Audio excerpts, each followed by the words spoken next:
10 नवंबर यानी मंगलवार का दिन बीजेपी के लिए मंगल साबित हुआ। एक और जहां बिहार में एनडीए सरकार की वापसी हुई, तो गुजरात, मध्य प्रदेश और कर्नाटक समेत उत्तर प्रदेश में हुए विधानसभा चुनाव में भी बीजेपी की बल्ले बल्ले रही। यूपी की 7 सीटों में से 6 सीटें जीतकर बीजेपी ने जहां विपक्ष को जोर का झटका दिया, तो वहीं 2022 में होने वाले विधानसभा चुनाव की दिशा भी तय कर दी।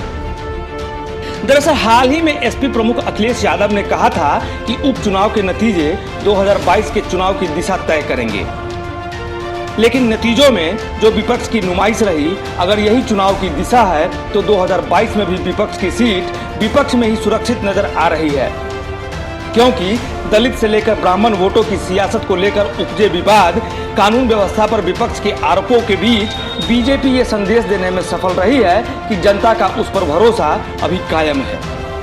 असल में यूपी में हुए उपचुनाव को 2022 का सेमीफाइनल और योगी सरकार के कामकाज की परीक्षा के तौर पर पेश किया जा रहा था, मगर उपचुनाव में मिली जीत से बीजेपी ने सरकार और संगठन पर उठ रहे तमाम सवालों के न केवल जवाब दिए हैं, बल्कि 2022 के लिए चुनावी हौसलों को और ताकत दी है।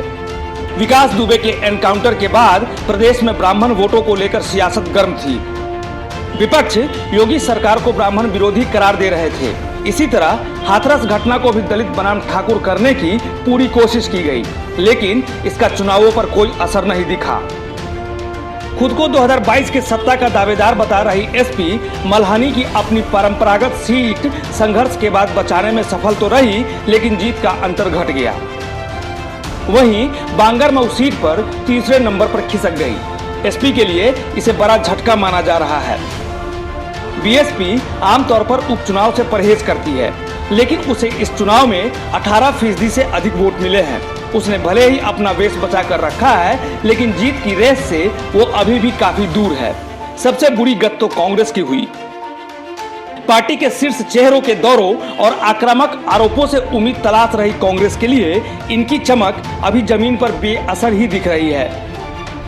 उन्नाव और घाटमपुर को छोड़ दें तो बाकी 4 सीटों पर उसकी जमानत जब्त हो गई।